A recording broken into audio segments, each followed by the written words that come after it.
नमस्कार, NB Marathi news मध्ये आपल्या सर्वांचं स्वागत। मी नितीन भाले। मी आता सध्या उभा आहे लातूर शहरातला गाव भाग मानल्या जाणाऱ्या या पटेल चौकच्या बाजूला असलेल्या एका दलित वस्तीमध्ये। या दलित वस्तीला नांदगाव वेस असं म्हटलं जातात। 1993 ला जेव्हा लातूरच्या किल्लारीमध्ये भूकंप झाला, त्या भूकंप झाल्याच्या नंतर यांचं पुनर्वसन झालं आणि या पुनर्वसनाच्या माध्यमातून हे वेशीच्या थोडस आतमध्ये आले आणि यांना जी काही जागा उपलब्ध झाली त्या जागेवरती आज ते निवारा करत आहेत।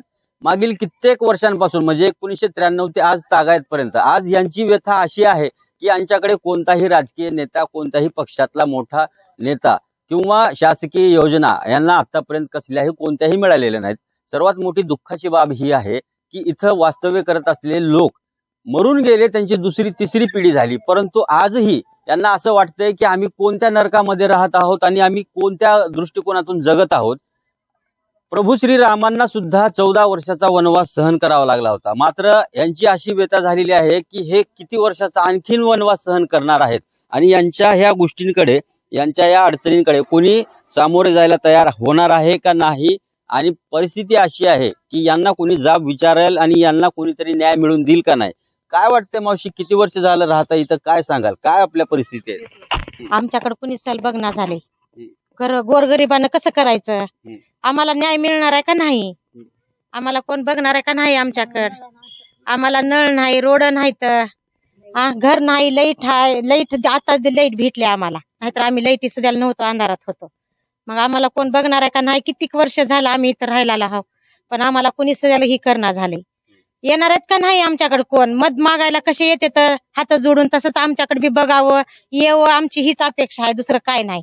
आम्हाला घर देवं, नळ देवं, रोड देवं, संडास बाथरूम नाही तर आम्हाला काय करावं। गोरगरिबांना कमाई करावं का, ही संडास बाथरूम बांधावं का, घर बांधावं, आमच्याकडे कुणीच लक्ष देणार झाले। आम्हाला आमच्याकडे बघावं एवढी आमची विनंती आहे तुम्हाला, कळकळीची। नक्कीच बरोबर आहे। आता सध्या महायुतीचं सरकार आलंय आणि महायुतीच्या सरकारमध्ये भरपूर काही योजना झाल्यात, मग त्याच्यात लाडकी बहीण असेल, पंतप्रधान आवास योजना असेल, रमाई आवास योजना असेल, याचा लाभ भेटलाय? फक्त लाडकी बहिणीचा लाभ भेटलाय, दुसरा कोणताच लाभ भेटला नाही।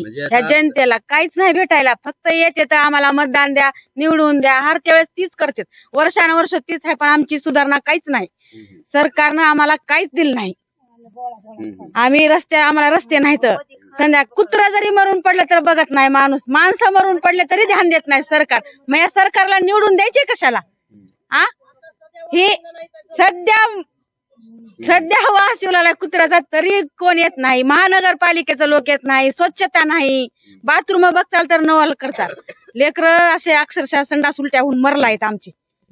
बरोबर आहे। काही वर्षापूर्वी तर बाजूलाच तुमच्या सरकारी दवाखाना होता, मग ते बंद कशामुळे पडला, चालू आहे का नाही? काय नाही, बंद आहे आता सध्या बंद आहे। आमचं लेकरू इथं घरात सुरप चावून मरून पडलं, 12 वर्षाचं लेकरू। आमच्या लेकराची कोणी दाद घेतलं नाही का, कोणी बघितलं नाही। असलाले सरप निघतात आमच्या घरावानी, ह्या झोपडपट्टीच्या एवढाले सुराखा आहेत। मग आम्ही काय करायचं, कशाला सरकार आहे?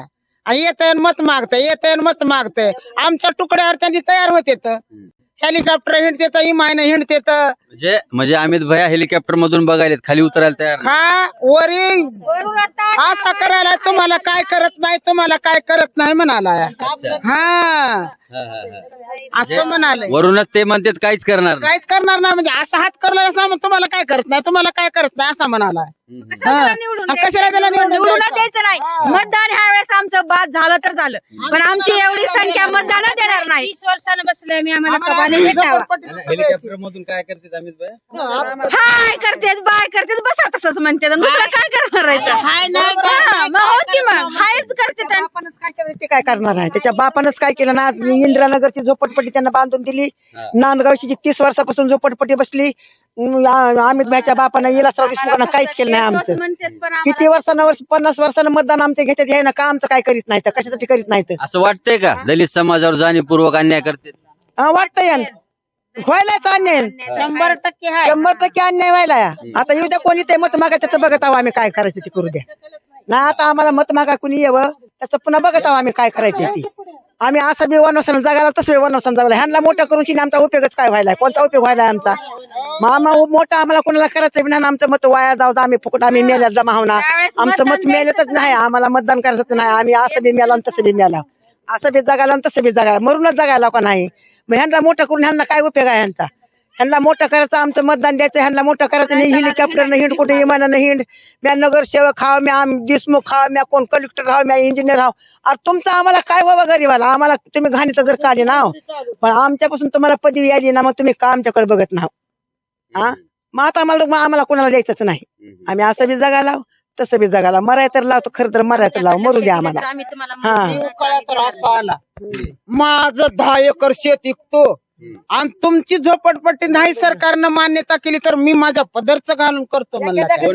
देऊ काळे हा, आणि आज बघायला नाही तयार, इकडं मरून पडलं. उपमहापौर पद बी होतं त्यांना. होत की होत तवा बी तरी नाही काय बघितलं त्यानं.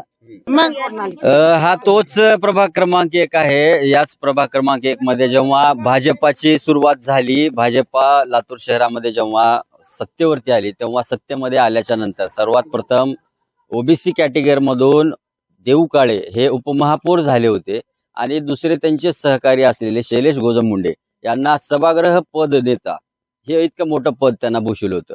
लातूर शहराचा यांनी मोठमोठ्या परिस्थितीमध्ये विकास करण्याचा प्रयत्न केला, होऊ घातलं, सांगितलं. ते म्हणले की आम्ही सुलभ शौचालय बांधले लातूर शहरामध्ये, आम्ही लातूरचा विकास केला, असं केलं तसं केलं. पण स्वतःच्याच प्रभागामध्ये म्हणजे म्हणतात ना, दिव्याखाली अंधार, अशी परिस्थिती स्वतःच्याच प्रभागातली झाली.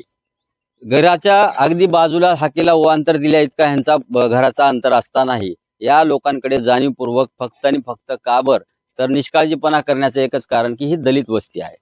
आता देऊ काळेंनी स्वतःच्या मुलाची शपथ घेतली म्हणे, 10 एकर मी स्वतः विकतो म्हणे आणि यांचं पुनर्वसन करतो किंवा यांना पक्के घर देतो म्हणे. मग ते आश्वासन गेलं कुठं? म्हणजे सत्तेच्या आमिषापोटी जनतेला वेळात काढायचं आणि कुठंतरी जनतेचं दुर्लक्ष करून फक्त मतं मिळवायची, मतं घ्यायची आणि नंतर जनतेला वाऱ्यावर सोडून द्यायचं, अशीच एक प्रथा झालेली आहे. समस्या यांच्या फक्त 5च आहेत: स्वतःचं पक्क घर, रस्ता, नाली, वीज आणि घरातला पडत असलेला कचरा. हे 5 वर्षामध्ये 5 समस्या सोडू शकले नाहीत. तर 1993 पासून आज तागायत हे लोक इथं वास्तव्य करत आहेत. याच मध्ये 5 वर्षामध्ये 5 वेळेस निवडून आलेले हे नगरसेवक कोणत्याही कामाला आलेले नाहीत. अडचण इतकीच आहे की यांचा स्वतःचा उदरनिर्वाह करण्यासाठी इथले पुरुषही, तरुणही आणि महिलाही दररोज कामाला जात असतात. लहान लहान मुलं आहेत, त्यांना सांभाळणं, त्यांचा खर्च उचलणं, त्यांचं शिक्षण पाहणं, त्याच्यानंतर त्यांच्या आरोग्याची काळजी घेणं, याच्याकरिता यांच्याकडे वेळ आहे किंवा नाही हे माहिती नाही. परंतु जे प्रस्थापित लोक आहेत, जे ह्यांच्या मतावरती मोठं होतात, निवडून येतात आणि आश्वासनं देतात आणि ते खोटी खोटी आश्वासनं देतात. असा विषय आहे की लातूर शहरामध्ये मागील 5 वर्षापासून 2400 कोटी रुपयांची एक चर्चा फार जोरात सुरू आहे. तर त्या 2400 कोटी रुपयांमध्ये हा कुठं भाग किंवा हा परिसर किंवा या परिसराचा विकास कुठं आराखड्यामध्ये लिहिलेला आहे का? आमदार अमित विलासराव देशमुख यांचा 2400 कोटी रुपयांचा आजकाल बोलबाला फार होतोय शहरामध्ये. मग त्या 2400 कोटी रुपयामध्ये पटेल चौकातल्या बाजूला असलेली ही दलित वस्ती आहे, नांदगाव वेस या ठिकाणची. मग याच्यासाठी काय आपण एखादं लाख, एखादं करोड, 10 लाख, 20 लाख असा काही निधी वेगळा काही काढलेला आहे का? हा एक यांच्याकडे सर्वात मोठा उपस्थित झालेला प्रश्न आहे. दुसरा प्रश्न असा आहे की हे आता म्हणतायत की आम्ही मतदान करून कंटाळलोय, कारण आमच्याकडे फक्त मत मागण्यासाठी येतात, मत घेण्यासाठी येतात, पण आमचा विकास करण्यासाठी किंवा आम्हाला बोलण्यासाठी कुणीही येत नाही. तर मग आम्ही मतदान द्यायचं तरी कशाला आणि कुणाला? हे इतकी वाईट आणि दयनीय अवस्था असताना सुद्धा आज तागायत पाहता आपण की थोडंसं उन्हाळ्याचे दिवस आहेत, परंतु पावसाळ्यामध्ये यांचे काय हाल अपेष्टा होत असतील हे आपण फक्त विचारच करा. लहान लहान मुलं आहेत, आताच म्हटल्यासारखं एका ताईनं की गुरंढोरं मरतायत, जनावरं मरतायत, त्यांना सुद्धा उचलून नेण्यासाठी मनपाचे कर्मचारी, साफसफाई कर्मचारी सुद्धा येत नाहीत. इतकी दुर्मिळ आणि इतकी दुर्वाण गोष्ट आहे. तरी सुद्धा हे आपलं जीवन कसं तरी काटेवरची कसरत करून जगत आहेत. पण ह्यांच्याकडे स्वतःच्या अस्मितेला बाजूला ठेवून कुणीही पाहायला तयार नाही. आम्ही जर मतदान केलं तर आमचा विकास कोण करणार, असा एक प्रश्नार्थी चिन्ह या सर्वांनाच पडलेला आहे. नक्कीच भविष्यामध्ये यांच्या पक्क्या घरा व्हावं आणि यांच्या ज्याही काही मागण्या आहेत त्या पूर्ण करण्यासाठी कुणीतरी पुढाकार घेऊन प्रयत्न करावं. नितीन भाले, पटेल चौक, नांदगाव वेस, लातूर.